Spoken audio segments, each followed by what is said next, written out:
Approximately 20 million Americans use illegal drugs. Learn from recovering alcoholic and no substance abuse counselor what you need to know about prevention, treatment, and becoming sober. Next on Living Smart. Production funding for Living Smart with Patricia Gross is underwritten in part by Halliburton.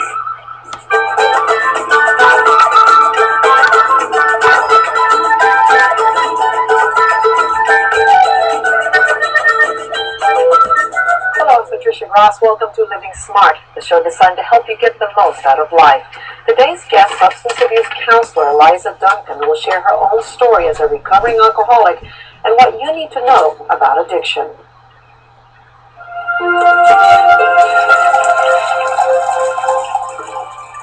I've gone through many phases in my spiritual journey, times when I was very angry with God, but more and more I feel a real sense of gratitude and awe. Eliza Duncan has a lot for which to be grateful after overcoming two powerful addictions. My story begins in my early mid-20s. I had two babies, a 3-year-old and a 1-year-old. I had been married 5 years. There had been stresses in my life, a lot of changes, and the way I was coping with those was I wasn't eating and ended up anorexic at age 26. By the time Eliza sought medical help, she weighed 85 pounds. Her alcohol use increased as she confronted her eating disorder. You know, I look back now, I have those little girls, and it breaks my heart. It wasn't fair to them, it wasn't fair to me, and it was just a hellhole to live in because I couldn't stop it. The cravings are so intense, I could not stop it. For many years, the addiction was winning, but interventions by her loved ones got her to take action. What's incredibly important for people getting sober and staying sober, but what has worked for me these 20 years and 11 months is going to AA, doing therapy, doing group therapy, and surrounding yourselves with sober people. Eliza also credits her husband and a counsel on alcohol and drugs where she received support. She began volunteering and eventually served as the council's chairman of the board. Thank you and Johnny so much for being on the steering committee. This is where we are now. Wonderful. After 10 years of being sober, she went public with her story. I think what's extremely important is for someone in recovery, and if I remember back when, is that you want them to feel very contained, very safe. This is a part of me, and I'm a recovering alcoholic. It's a part of who I am. Is there someone we've helped? I'm also a wife. I'm also a mother. I'm also a volunteer. I'm also a gardener. I mean, there's many aspects to Eliza. Eliza went back to school in her 40s, earned a master's degree from the University of Houston, and is now a clinical social worker in private practice. Hi, how are you doing today? I'm doing great this week. Fantastic. Eliza often works in tandem with therapists at the council to help others overcome addiction, Let's do not meet again in a couple of weeks. using her own life as an example. Decide then if we want to have a joint session with you and me and the whole family. Okay. Does that Sounds good? great, Eliza. I try to start my day with saying to myself 5 things I'm really grateful for. One thing that's incredibly important to me is I journal every day. My videos of my journey And I every day. have my prayer time every day. How you doing, my friend? The weekends are with family and friends, and I really do spend a whole lot of time in my garden. It is my therapy. I feel connected to the earth. I feel connected to God. I feel very connected to myself. Plant bulbs in the fall and see them come up in the spring with all the glorious flowers. It's amazing. Eliza's life, just like the flowers she plants, is filled with new beginnings. And I think what's important about telling our stories is not telling the nitty-gritty or whatever, woe is me, because, everybody's got woe is me somewhere down the road. It was amazing. It's the solution. It's what you did to transcend your life, to make your life better, to make other people's lives around you better.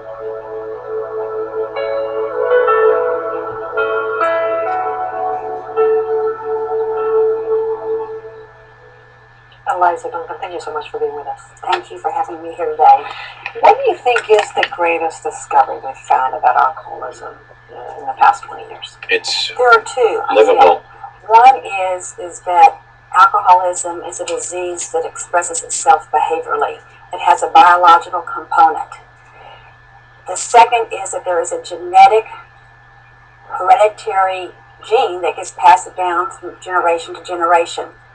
My children have a 7 times greater chance of becoming an alcoholic than someone who doesn't have a parent or a family member who has the disease of alcoholism. What's interesting is, in studies they've done on children who are adopted, if a child is biological parents do not have the disease of alcoholism and they are adopted into a family where there is alcoholism, they don't have a higher probability of becoming alcoholic. So that shows the strong correlation of genes in this disease. Very interesting. What do you think are the consequences of alcoholism in our society? There are many. They say that nicotine is the greatest, most addictive one of all the drugs. I'd say alcohol causes the most societal problems there are, by far. 20 million Americans at some point in their life will have a substance use disorder. 1 out of 5 hospital ICU admissions are as a result of alcohol abuse or alcoholism. There are many, many other factors where it affects our society. There are 10.5 million alcoholics in the United States today. That's amazing.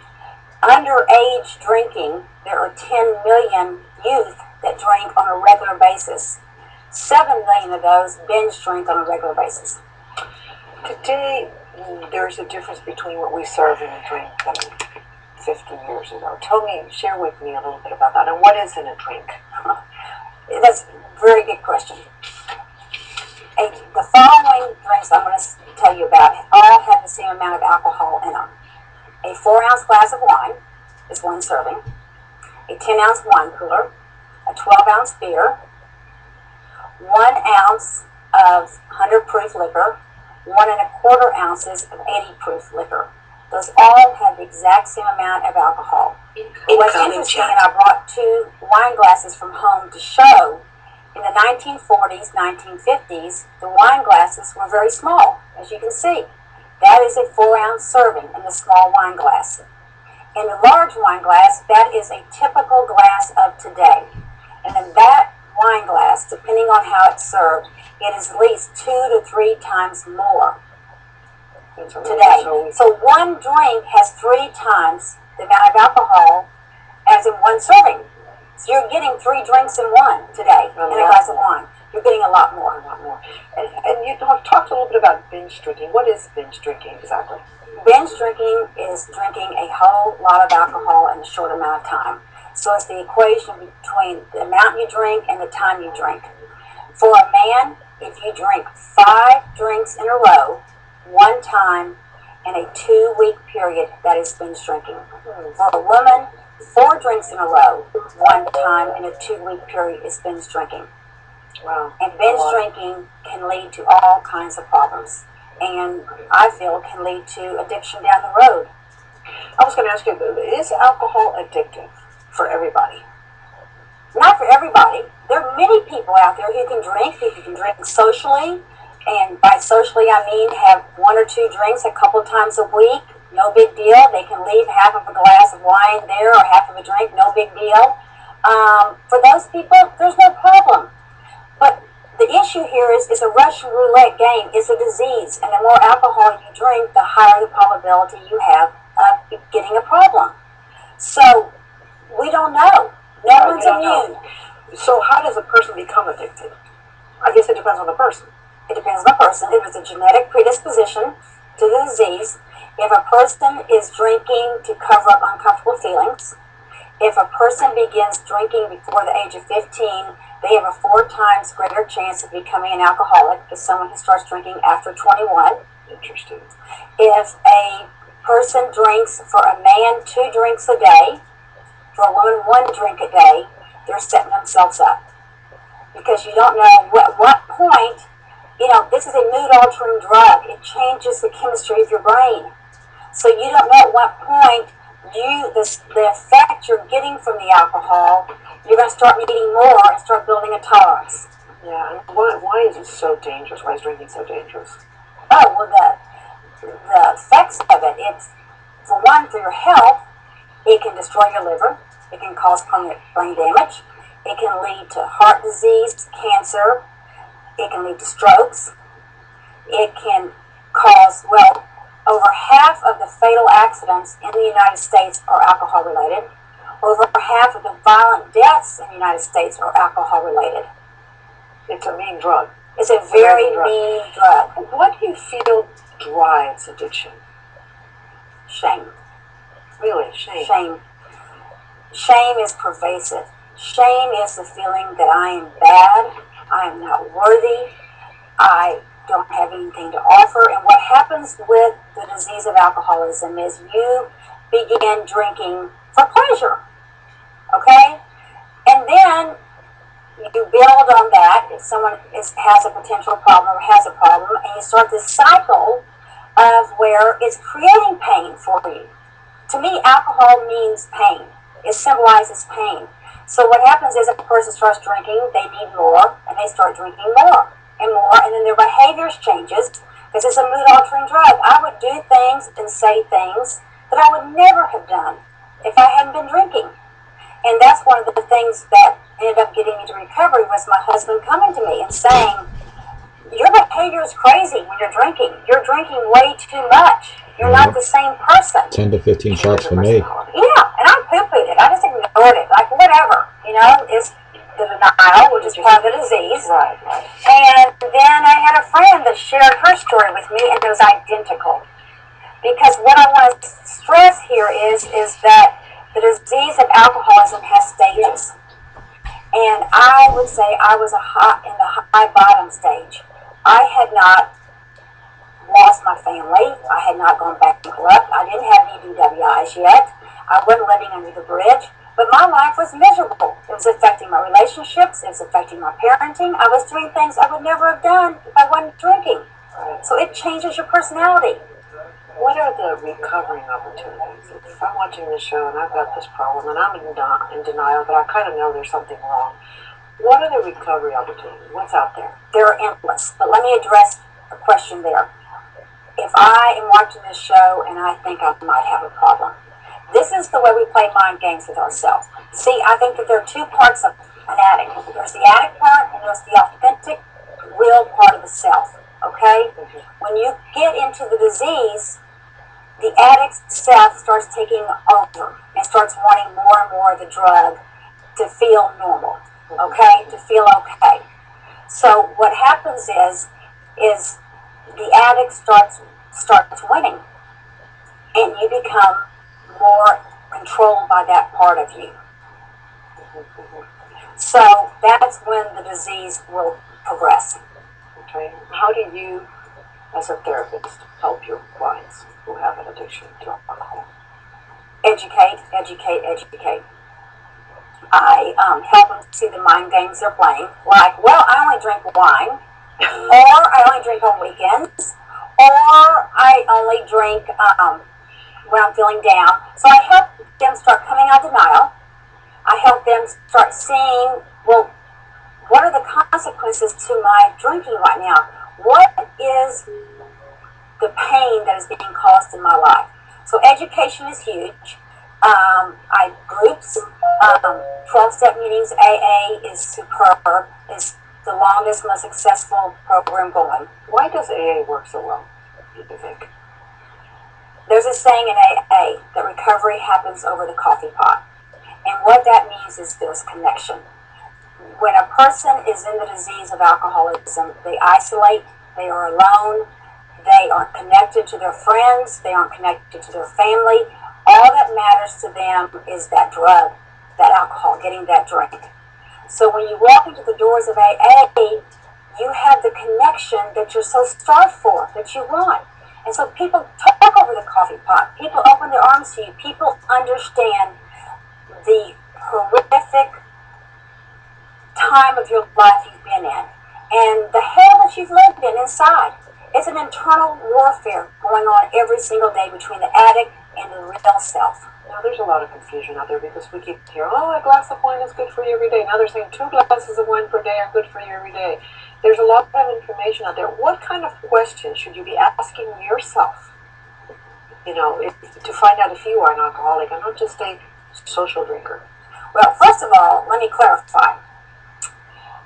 Studies have come out as recently as last week that grape juice has the same properties in it that help your heart as wine without the alcohol. Okay? All right, so let me just clarify that first. Okay. And then what was the next thing you asked? What kind of questions do you need to ask yourself? Okay, ask yourself. Yeah. Is this interfering with my life? Okay. Is this interfering with my relationships? Am I having cravings? I got up in the morning and I had a craving from the time I got up until 5 o'clock when I had that drink. I would not let myself drink before 5 o'clock because I wasn't going to be an alcoholic. That's the game I played with myself. But then at 5 o'clock, I started drinking. Now, alcoholics tend to have codependence around them. Mm-hmm. What is a codependent and how do they help you continue to be an alcoholic? A codependent is another term, could be an enabler. A codependent is someone who gives up their life for you. Their life centers around you. Whatever you do, whatever the addict is doing, the codependent is controlled by them. So in essence, the alcohol is controlling everybody. And you lose yourself. You lose your goals. You lose what you're here for, what you want to be doing. Everything is given up to protect the addict, to make excuses, to argue. Everything is around the addict. And so in many times, the person who is in a relationship with an alcoholic will end up worse off than the alcoholic. Yeah, and you have to get help for it as well. Absolutely. There is help for people. Al-Anon is fantastic for people. For people who have, and sometimes they say start yourself before the addict will get help. At least you're getting help. Absolutely. And once you change, the addict may change. May change. Absolutely. Problem. But go to Al-Anon. Go to open AA meetings. Get a better understanding about the alcoholic. The disease. Absolutely. I went to the council myself years ago to start educating myself because I was wrestling with the fear. Oh my God, what if? What if they're an alcoholic? Yeah. But you're still alive. But I'm still alive, and it was not a detriment for me. That's right. Now, what factors do you think in American life contribute to the growth of alcoholism? Over 100 million Americans drink on a regular basis. It is cultural. It is embedded in our culture. Everything is around alcohol. I go to the checkout counter at the grocery store now, and it's wine and food magazines, or wine this. It's just part of our culture. People don't understand that alcohol is a drug, that is a mind-altering drug that changes the chemistry of your brain. And people don't get that. And I think that also our society is very fast-paced. Everything's bigger and grander. An average wine glass now is 3 times the size of 1950s. An average cookie is 8 times bigger than in 1970. Okay, so everything's bigger and grander. We live in a very, very frenetic society. People don't have lives. That's true. Families are all over the world. Tell me about They it. lose that connection. Dr. Bruce Perry has said that chimpanzees are our closest living relatives, and that chimpanzees require a community of 50 chimps to live in. We're the same. We need extended family, extended friends. That's why AA works, because you walk in those rooms and you have an immediate family, an immediate connection with people who understand and care. You feel a love. You feel a love. You feel love. Because I've been in a couple of meetings. What is the relation between alcoholism and depression? Well, initially people, when someone comes in to get sober, they don't realize they don't know if it's primary or secondary. In my case, it was primary. The depression was there before the drinking, and so I was self-medicating with the alcohol, trying to deal with the depression. But alcohol is a depressant. It's an Right. So it makes you even more depressed. Yeah. So it makes you more depressed. So, but also alcohol can create depression since it's a depression. So a person needs to get in recovery. if a person works a program of 12-step meetings, counseling, groups, whatever they need, rest, diet, exercise, many times the depression will lift. And if it doesn't, then that's something that needs to be dealt with. Absolutely. Because it is absolutely an illness. You have to stop drinking first to know the difference. Absolutely. What about people who say, I can do it by myself. I can stop drinking. I don't need treatment. I don't need anything. I'm going to do it. Well, they'll never Yeah, succeed do it. because everybody All needs the things help. you just mentioned. I don't think so. I think if someone really has the disease of alcoholism, no. And that syndrome is a name called dry drunk syndrome, and what it means is that the substance has been taken away, but the behavior is still the same. And what will happen a lot of times is people will flip-flop addictions. They will go to work or exercise or sex addiction or food addiction. And for myself, I had a cross addiction with the anorexia and with the alcoholism. When I began to deal with the anorexia, guess what? My drinking escalated. Yeah. And so I was getting a little always better. one thing I for was another. eating and I was dealing with that somewhat, but I wasn't getting near where I needed to be. What about people who don't have enough money to get, help with the counselor? AA and God. Spend money to get help. That's the way, right, Patricia? AA, God. There are councils all across the United States. There are agencies all across the United States that will work with people. We have them on the website where you can go in Houston, Texas. If you live outside of Houston, you can call them for referrals to other agencies in other cities and states. But there is definitely help for people to get treatment, to get counseling. And there's AA. AA is free. And so is God. AA is free. Spirituality. That's right. And so is Do you God. think addiction could be considered a personality disorder? Yes. Dr. Stuart Udosky of Baylor College of Medicine in his latest book, Fatal Flaws, addresses that. And I think there's a lot to be learned from this, and I think absolutely. Personalities do Yes. change. How do you think alcoholism, I mean, there's always a silver lining in all these tragedies, because it is a tragedy, I think, traumatic to be an alcoholic and to try to overcome it. What have you learned from this journey in your life? How did it make you better to have to go through this? Made me If it did or stronger. not, I don't know. Oh, me. When I saw the clip that y'all did beforehand, I'm sitting there watching myself, and I'm sitting there thinking back 21 years now of sobriety. And I see myself working in my yard. I was so intimidated by even planting one little 3-inch pot. I mean, I lived in fear. I was terrified of that I couldn't do anything right. I would never have dreamed I would have gotten my master's. I never would have dreamed I would have been chairman of the board of the council. I never dreamed I was sitting here. My life is transformed. But I have a lot of discipline. And the root word for discipline is disciple in Greek, and that means student. And I've studied. It's a way of life. And I am going for the PhD in recovery and sobriety and living a life that's balanced. Do you still have cravings, Eliza? How do you deal with that? Because this is apparently a disease of relapse. Yes.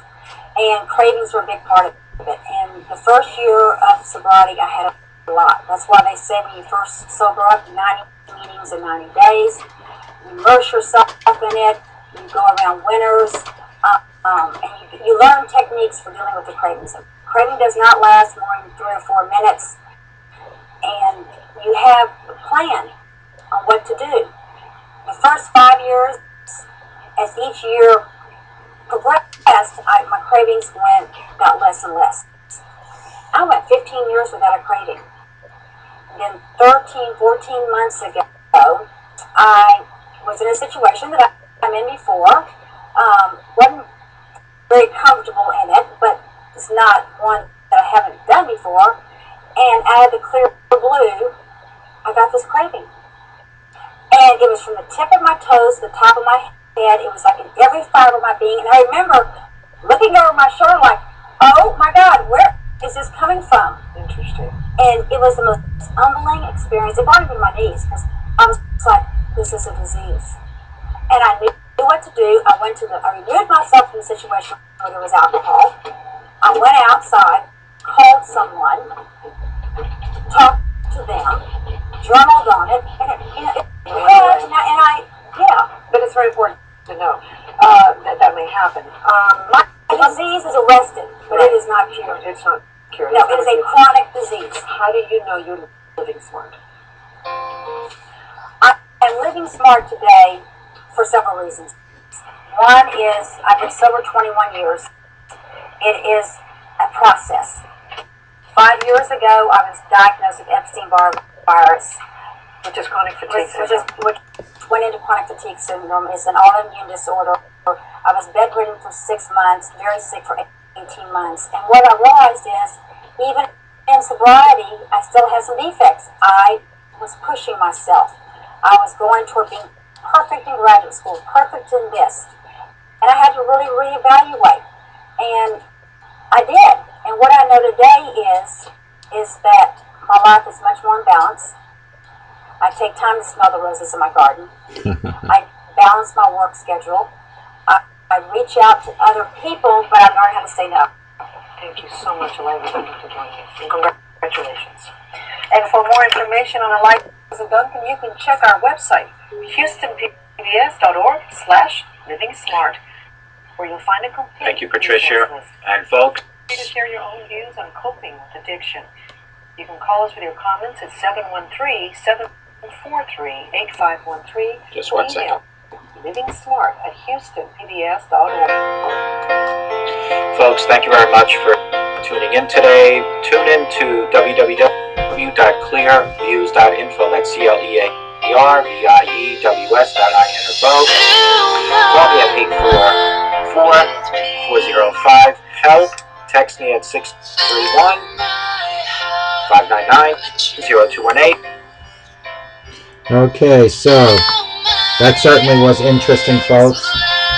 Very good interview. I just want to also bring out, let me turn this music down. I want to bring out the fact that nothing, and I repeat, nothing is not curable, even addiction. Although you might not be cured, however, with education and daily learning how to live with it, you will live with it very easily, folks.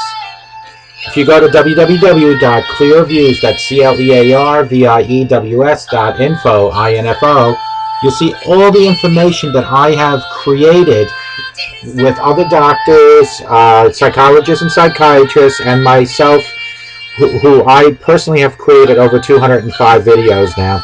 That is on clearviews.info. It's there for you to utilize. So please go there. You can also go onto my Facebook pages. I have clearviews.info, Clear Reform. You can find me all over Google, Yahoo, Dig, Dogpile, Twitter. But folks, it really comes down to two things. The first thing is just you have to finally say, I've had enough. You have to realize you do have a problem. And when you overcome that obstacle by admittance, by finally breaking down and saying, I have a problem, and then reach out to God, because God will help you throughout all those things. I have just recently made a show entitled Spirituality and Addiction Go Hand in Hand. You cannot battle addiction without reaching out to your higher power, which in my case is God. You can have God in your life and not have addiction, but you cannot have the battle plan of addiction without including God. So folks, you need to absolutely, positively reach out to God to help you through your addiction. It is not a cure that God will help you with. It is not a cure that anyone can help you with, but it's a battle plan. Like Patricia just said, it's educating over and over, daily, and it never ends, folks. Remember, a sober today, I guarantee you will give you a better tomorrow. And if you let the sunshine into your heart and your home, I promise you this, you will have nothing but positive results. Don't let the people tell you that you're no good and you're worth nothing, because you are. You're worth everything to not just me, but to many thousands of other people out in the world that really do care, that understand that what you have, your addiction, is is all about a disease. It is not about a choice, but you do have a choice to finally admit it. When you decide you're going to admit that, that is when your whole new life starts. That's when you can start writing new chapters in your book. So please reach out to me. Call me 844-405-HELP, and I will tell you this right now. If you believe what I tell you, it will become clear no matter where you are. Sober today will make for a better tomorrow, and God bless you.